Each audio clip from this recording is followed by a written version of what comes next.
അമ്മേ എന്ന് ആദ്യം ഉച്ചരിച്ച ഭാഷ, മുത്തശ്ശി കഥകൾ പറഞ്ഞു തന്ന ഭാഷ, അറിവിന്റെ ആദ്യ പാഠങ്ങൾ പഠിപ്പിച്ചു തന്ന ഭാഷ, അതാണ് മാതൃഭാഷ, നമ്മുടെ മലയാളം. എല്ലാവർക്കും സുപ്രഭാതം. ബഹുമാനപ്പെട്ട പ്രിൻസിപ്പൽ, വൈസ് പ്രിൻസിപ്പൽമാർ, സിസ്റ്റേഴ്സ്, അധ്യാപകരെ, അനധ്യാപകരെ, എന്റെ പ്രിയ കൂട്ടുകാരെ, ഭാഷകളുടെ ചരിത്രപരവും രാഷ്ട്രീയപരവും സാമൂഹികപരവുമായ പ്രാധാന്യം മനസ്സിലാക്കുന്നതിനും അന്തർദേശീയ ബന്ധങ്ങളിൽ ഭാഷകളുടെ പങ്ക് തിരിച്ചറിയുന്നതിനും വേണ്ടി ലോകമെമ്പാടും ഫെബ്രുവരി 21-ാം തീയതി ലോക മാതൃഭാഷാ ദിനമായി ആചരിക്കുന്നു. ഈ ദിവസത്തെ കുറിച്ച് കൂടുതൽ അറിയുന്നതിന് മുൻപായി ഈ ദിനം ഒരു പ്രാർത്ഥനാ ഗീതത്തോടെ ആരംഭിക്കാം.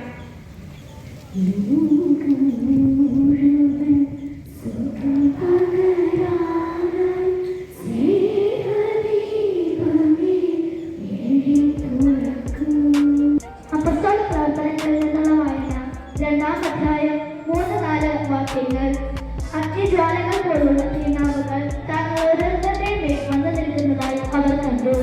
അവർ എല്ലാവരും പരിശുദ്ധാത്മാവിനാൽ നിറഞ്ഞു. ആത്മാവ് കൊടുത്ത ഭാഷാന്തരമനുസരിച്ച് അവർ വിവിധ ഭാഷകളിൽ സംസാരിക്കാൻ തുടങ്ങി. ദൈവവചനമാണ് നിങ്ങൾ ശ്രമിച്ചത്. ഇന്നത്തെ ചിന്താ വിഷയം പങ്കുവയ്ക്കുന്നതിനായി അയനയെ ക്ഷണിക്കുന്നു. ഭാഷ എന്നത് ആത്മാവിന്റെ രക്തമാണ്. അതിൽ ചിന്തകൾ വളരുകയും അവ ഒഴുകുകയും ചെയ്യുന്നു. ഞാൻ ആവർത്തിക്കുന്നു, ഭാഷ എന്നത് ആത്മാവിന്റെ രക്തമാണ്. അതിൽ ചിന്തകൾ വളരുകയും അവ ഒഴുകുകയും ചെയ്യുന്നു. ഭാഷ എന്നത് അമ്മയെ പോലെയാണ്. മനുഷ്യന് സ്വന്തം ഭാഷയാണ് പെറ്റമ്മ. മറ്റുള്ള ഭാഷകൾ കേവലം വളർത്തമ്മമാർ മാത്രം. ലോക മാതൃഭാഷാ ദിനം സംസ്കാരത്തിനും പൈതൃകത്തിനും പ്രാധാന്യമുള്ള ഭാഷകളെ സംരക്ഷിക്കേണ്ടതിന്റെ പ്രാധാന്യം നൽകുന്നു. ഈ ദിവസത്തിന്റെ പ്രാധാന്യത്തെ കുറിച്ച് ഏതാനും കാര്യങ്ങൾ കൂടി പങ്കുവയ്ക്കുന്നതിനായി എന്റെ കൂട്ടുകാരെ ക്ഷണിക്കുന്നു.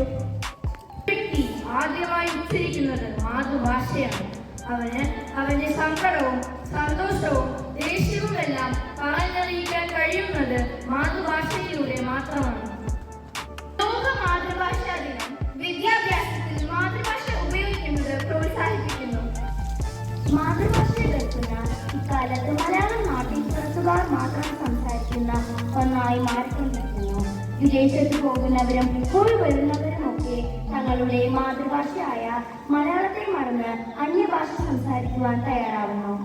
മലയാളം സംസാരിക്കുന്നത് ഒരു കുറച്ചിലായും മലയാളം പറയുന്നവരോട് അവജ്ഞയും പുച്ഛവും ഇക്കോട് പ്രകടിപ്പിക്കുന്നു. പക്ഷേ മാതൃഭാഷ നമ്മുടെ അമ്മയാണെന്നും അവയെ നിന്ദിക്കുന്നത് അമ്മയെ നിന്ദിക്കുന്ന തുല്യമാണെന്നും അവർ മനസ്സിലാക്കുന്നില്ല. അങ്ങനെയൊക്കെ ആണെങ്കിലും നമ്മുടെ സമൂഹത്തിൽ മാതൃഭാഷയ്ക്ക് പ്രാധാന്യം കൊടുക്കുന്നവരുമുണ്ട്. അവർ മാതൃഭാഷയെ സ്നേഹിക്കുകയും ബഹുമാനിക്കുകയും ആദരിക്കുകയും ചെയ്യുന്നു. അവർ മാതൃഭാഷയെ മറക്കുന്നവർക്ക് അത് അരുത് എന്ന സന്ദേശവുമായി നിലകൊള്ളുകയും ചെയ്യുന്നു. മാതൃഭാഷ മറക്കാനുള്ളതല്ലെന്നും അത് സംസാരിച്ച് അടുത്ത തലമുറയിലേക്ക് കൈമാറേണ്ട ഒന്നാണ് ഏവർക്കും അറിയുന്ന കാര്യമാണ്. അങ്ങനെ മാതൃഭാഷയെ കഴിയുന്നതും പരിപോഷിപ്പിക്കുവാൻ നാം എല്ലാവരും തയ്യാറാവണം. വള്ളത്തോൾ നാരായണമേനോനെഴുതിയ എന്റെ ഭാഷ എന്ന കവിത ചൊല്ലുവാനായി എന്നെ ക്ഷണിക്കുന്നു. രണ്ടക്ഷരമല്ലയോ സമ്മേളിച്ചിടുന്നതൊന്നാമതായി, മറ്റുള്ള ഭാഷകൾ കേവലം ധാത്രിമാർത്യന്നു പെറ്റമ്മ തൽഭാഷ താൻ. മറ്റുള്ള ഭാഷകൾ കേവലം ധാത്രിമാർത്യന്നു പെറ്റമ്മ തൻ ഭാഷ താൻ. മാതാവിൻ വാത്സല്യ ദുഃഖം നുകർന്നാലിൽ പൈതങ്ങൾ പൂർണ്ണ വളർച്ച നേടൂ.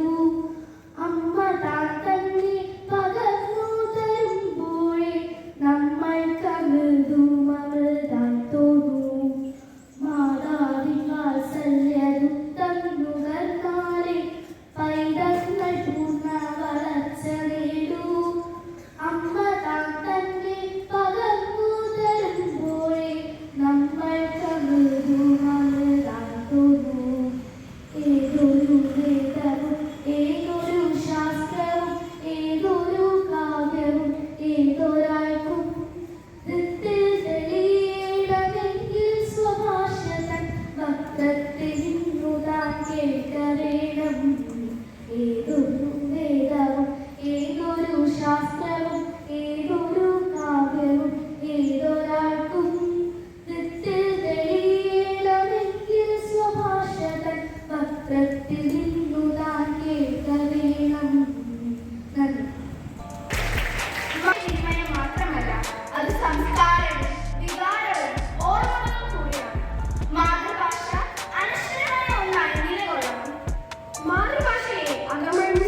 നല്ല രീതിയിൽ കൈകാര്യം ചെയ്യണമെങ്കിൽ നല്ല പദസമ്പത്ത് സ്വായത്തമാക്കണം.